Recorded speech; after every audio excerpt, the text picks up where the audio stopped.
Oh no, oh no, oh no. Yo, yo, yo, oh no, you didn't. Hi. Mariah Carey. Oh no, you didn't. If you think video games is a volatile business now, you should have seen it back then. Oh no, you didn't. Few games embody the concept of a missed exit strategy quite like Pandemic Studios' 2008 title, Mercenaries 2: World in Flames. Using the Havok 4.5 engine, it is a direct sequel to the 2005 game aptly named Mercenaries: Playground of Destruction. Mercenaries 2 took the gameplay loop of blowing stuff up and brought it to a new generation of consoles. Yet, in retrospect, the game itself stands as an explosive time capsule, a final detonation from a studio that stood on the brink of closing. Before its final act, Pandemic Studios established itself as a developer of large, destruction-focused open-world games. Franchises like Star Wars Battlefront and Mercenaries perfectly captured their design philosophy, giving players a dynamic, large-scale, player-driven sandbox where freedom and experimentation led to spectacular action. Founded in 1998 by former Activision employees, Pandemic changed hands multiple times in quick succession. In November 2005, Pandemic was acquired with BioWare by VG Holding Corp., now Elevation Partners. In October 2007, less than 2 years later, it was announced that Electronic Arts would acquire Elevation Partners. The development of Mercenaries 2 was intended to be their triumph, an opportunity to port their signature mayhem to the more powerful hardware of the PlayStation 3 and Xbox 360. It wasn't to be. Just over a year after the game's release, EA shuttered Pandemic Studios in November 2009 as part of a massive restructuring that laid off 1,500 employees across the company. While EA kept a small team of about 35 developers to support the Saboteur and explore the Mercenaries franchise's future, the studio itself was gone. This rapid succession of acquisition, final release, then closure, reveals a studio operating under crushing pressure. Pick a merc and blow shit up. Just kidding. Oh no, you didn't. The game starts with selecting a mercenary, each with distinct character and gameplay traits. Chris Jacobs is former Delta Force, complete with a cigar perpetually clenched between his teeth and the obligatory chip on his shoulder. The son of a South Korean diplomat and a U.S. Army colonel, Chris became disillusioned after watching his commanders sabotage missions for personal gain and allowing atrocities to happen unchecked.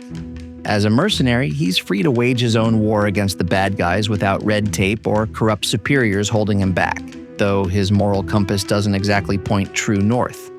In gameplay, Chris can take more punishment than the other mercs and carries slightly more ammunition, making him the tank of the trio. Jennifer Mui is a former MI6 agent who left British intelligence because the pay wasn't good enough. Born in Hong Kong to a Chinese diplomat mother and a British cultural attaché father, Jen's parents divorced when she was 12, leaving her to be raised by a frequently absent mother. This made her fiercely independent and unapologetically materialistic. She never questions the morality of her work, only the paycheck. Jen is a shrewd negotiator who manipulates clients who make the mistake of underestimating her.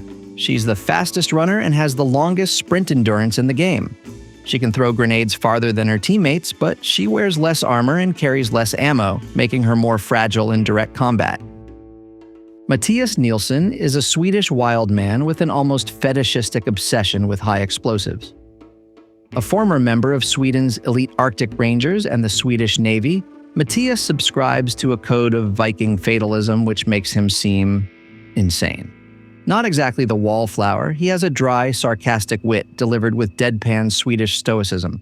His signature catchphrase, Why can't everything be rocket-propelled? perfectly captures his approach to diplomacy. Despite his volatile nature, he's not sadistic or psychotic. He's loyal to those he considers friends and has a soft spot for the underdog. He just really, really loves blowing things up. The fan-favorite merc selection, Mattias strikes a balance between athleticism and durability.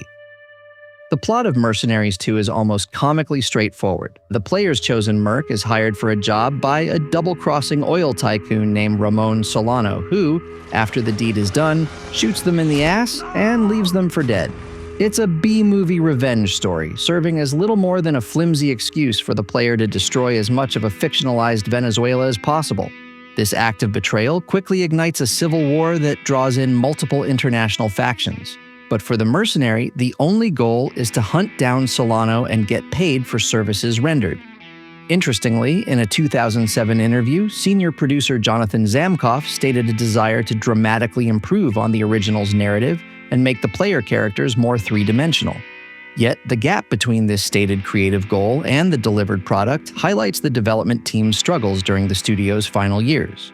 It's definitely not Steinbeck, but this revenge fantasy is the perfect backdrop for the core gameplay. As an open-world, third-person shooter, Mercenaries 2 leans heavily on its sandbox of destruction mantra. The game world is a recreation of a fictionalized Venezuela, complete with tropical jungles, industrial zones, and urban areas. It's a single contiguous map that, according to a senior producer, is the size of all the maps from the first game combined. There are, of course, dozens of usable weapons. But at the plutonium core of the experience is the game's arsenal of 20 different airstrikes. Players can call in artillery strikes, carpet bombs, and if you've got a spare $1 million in questionable ethics, a nuclear bunker buster. The vehicle selection expanded significantly from the original, with over 60 options ranging from civilian motorcycles to tanks to helicopters. New to the series were jet skis and boats. The game also introduces a recruitable support staff for your captured villa headquarters. Eva serves as your mechanic, though her usefulness was questionable unless you obsessively hunted for junk boxes. Ewan pilots extraction helicopters, and Misha delivers those glorious airstrikes from his MiG-27. Hey, why the smoke-filled cockpit?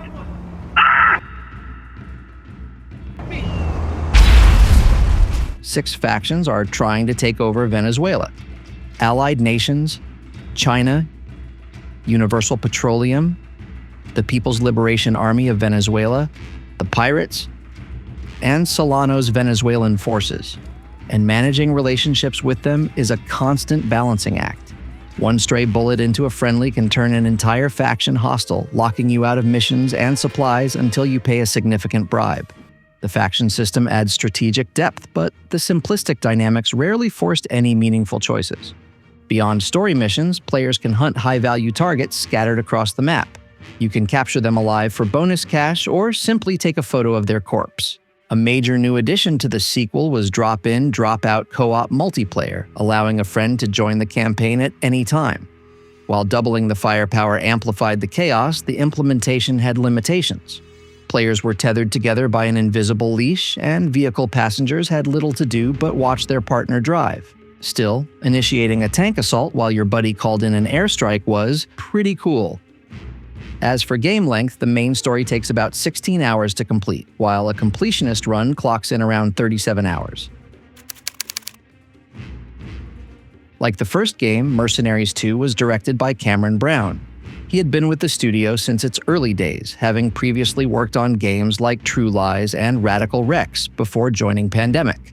Following Pandemic's closure, Brown would go on to work at Microsoft and eventually find a role as the chief creative officer at Rec Room, a company focused on user-generated content, a stark contrast to his past work on single-player open-world action games. The game's writing was handled by Matthew Colville, who brought a unique tabletop RPG background to the project.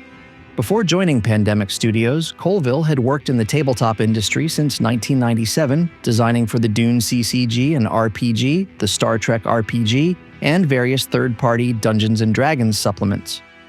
After Mercenaries 2, Colville would go on to become the lead writer for Evolve at Turtle Rock Studios and later founded MCDM Productions, becoming a prominent figure in the tabletop RPG community with his successful YouTube series running the game. The score for Mercenaries 2 was composed by Chris Tilton, who got his start in the industry working as an apprentice for the acclaimed and Academy Award-winning composer Michael Giacchino in 2001. Tilton's involvement with the Mercenaries franchise began with the first game, for which he was credited as a composer alongside Giacchino, who provided the main themes. Tilton, however, was responsible for composing the bulk of the score. Critics noted that his writing, particularly in the quieter, more suspenseful tracks, was compelling and superior to many contemporary action film scores. Listening to the OST outside the game, I was struck by the quality of Tilton's work. The Northwest Sinfonia Orchestra brought real depth to his compositions. Dynamic orchestration that held up as standalone listening, not just as background to gameplay. The seriousness of these compositions belied the schlockiness of the song titles and plot. Tilton treated the material with genuine artistic ambition. His other notable works include composing for the games Black and SimCity, as well as television series like Alias, Fringe, and From. The full voice cast from the original game returned for this sequel, the most recognizable of which is Swedish actor Peter Stormare, who voiced the fan-favorite mercenary Mattias Nilsson. Stormare's career spans decades in film and television, with his most notable roles including the unsettling wood-chipper-wielding criminal Geir Grimsrud in Fargo and the nihilistic Uli Kunkel in The Big Lebowski. He's also known for playing John Abruzzi on Prison Break and the devil himself in Constantine. More recently, Stormare voiced and motion-captured Dr. Alan J. Hill in the 2015 horror game Until Dawn, a role he reprised for the 2025 film adaptation of the same name, where he plays a pivotal character who serves as both psychiatrist and narrator throughout the story. Jennifer Hale performed the voice for Jennifer Mui, another of the 3 playable mercenaries in the game. With a career spanning over 3 decades and hundreds of roles, Hale is one of the most prolific and respected voice actresses in the video game industry. She's perhaps best known for voicing the fan-favorite female version of Commander Shepard, affectionately known as FemShep in BioWare's Mass Effect trilogy, a performance that many fans consider definitive to the series. Her other iconic roles include Bastila Shan in Star Wars Knights of the Old Republic, Samus Aran in the Metroid Prime series, and Rosalind Lutece in BioShock Infinite. Beyond gaming, Hale has voiced characters in numerous animated series, including Jean Grey in X-Men the Animated Series and various DC animated projects. Phil Lamar voiced Chris Jacobs, the last of our 3 playable mercenaries. Lamar is an extremely versatile performer whose career spans voice acting, live-action comedy, and television. He's perhaps best known as the voice of Samurai Jack in the critically acclaimed animated series, and as Hermes Conrad in Futurama. Lamar was also an original cast member on Mad TV from 1995 to 2000, where his sketch comedy work helped launch his career. In video games, he's become a recognizable voice in the industry, with roles including Vamp in the Metal Gear Solid series, the Jon Stewart version of Green Lantern in the Justice League animated series and video games, and Sig in the Jak and Daxter franchise. His work in Prototype, which we covered in our previous retrospective, showcased his ability to bring depth to military characters, a skill he brought to Chris Jacobs as well. Aside from a run-of-the-mill media blitz, the marketing campaign included a commercial with a hip-hop musical theme featuring a song called Oh No You Didn't by the Wojan Brothers, about the protagonist's desire for revenge and payment. However, the most audacious marketing stunt took place in London on the game's release day. Now, an irresponsible stunt or a helping hand for the struggling motorist. Hundreds of drivers queued in Stroud Green in North London this morning, hoping to get their hands on free fuel. A games company was offering £20,000 worth of petrol to promote its new product, but the stunt has come in for criticism, as Matthew Morris reports. This is what happens when word gets out that there's free petrol available nearby. The security guards don't seem to be here to make friends at a publicity stunt for a new computer game. £40 of fuel for every driver. Do you think it's caused a bit of problems? Of course it has. You think... I'll have an empty tank by the time I get there. Yeah, oh yeah, there's some more. Yeah, no, it's great. Free fuel. Queue's a bit naughty, but hey-ho. Did you give police advance warning of this? We didn't give them advance warning, but they've known about it since very early this morning. Somebody told the BBC this is totally irresponsible. Yeah, well, I mean, that would be unfortunate to hear, and obviously we'd be sorry if we've caused any inconvenience for anyone here. The idea is to give away £20,000 worth of petrol, but at the £10,000 point, the giveaway comes to a grinding halt. So you have closed this event down? Yes. Irresponsible or irresistible, it certainly made an impact. Matthew Morris, BBC London News. Another ethically questionable tactic involved the PlayStation 2 version of the game. IGN and GameSpot both condemned Electronic Arts for using gameplay footage and still images from the PS3 and Xbox 360 versions to promote a significantly different and inferior PS2 port. The game also pissed off a country. The setting of Mercenaries 2 World in Flames in a fictionalized oil dispute-sparked war in Venezuela drew strong condemnation from the Venezuelan government and its supporters. Lawmakers loyal to the then-president Hugo Chavez accused the game of being an example of psychological propaganda orchestrated or inspired by the U.S. government. They feared that the game was intended to desensitize the American public and prepare a false narrative to justify a real-life intervention or invasion to overthrow Chavez, who was an outspoken critic of U.S. policy. One Venezuelan legislator stated that the game, quote, sends a message to Americans. You have a danger next door, here in Latin America, and action must be taken. It's a justification for an imperialist aggression. The controversy was significant enough that it contributed to discussions about, and even the eventual passing of laws, banning or restricting violent video games in Venezuela. Electronic Arts and Pandemic Studios, for their part, publicly insisted that the game was a work of fictional entertainment, and the setting of Venezuela was chosen because of its, quote, fascinating and colorful country full of wonderful architecture, geography, and culture. Upon its release, Mercenaries 2 was met with a predictably polarized reception. On Metacritic, the PlayStation 3 version holds a score of 72, categorized as mixed or average, with a user score of 6.7. Many reviewers praised the game's core concept while acknowledging its flaws. Despite a litany of technical issues, reviewers consistently noted that the game was compulsively playable, with its core gameplay loop being simply too much fun to fault. For collectors building out their PS3 libraries like us here at Expedition PS3, this one is an easy, low-risk acquisition. A complete copy can typically be found for a used market price ranging from $7 to $15. The fact that it received a Greatest Hits release, a designation for games that sold over 500,000 units in North America, attests to its commercial success despite the mixed reviews. Sadly, for those loving the thrill of the hunt, there were no official collector's editions. It's a cheap, readily available piece of video game history. When viewed in the context of its time, Mercenaries 2 World in Flames is a manifestation of a video game industry in transition. Even as sales held up during the 2008 financial crisis, game companies faced internal challenges, particularly with rising development costs and a trend toward consolidation. This dynamic is reflected in the game itself. While it delivered on its core promise of destructive open-world chaos, it did so with a lack of polish, suffering from numerous bugs and an undercooked narrative. But it was charmingly crappy. It leaned unabashedly into its B-moviness and gave players what they really wanted: explosions.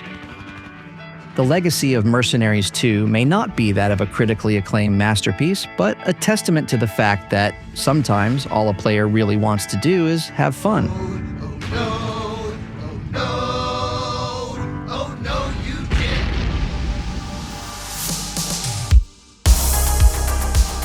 Thank you for watching, and I hope you enjoyed my retrospective on Mercenaries 2. If you'd like to see more of these and help this teeny little channel grow, please click like, subscribe, and hit the little bell thingy. Catch you on the flip side.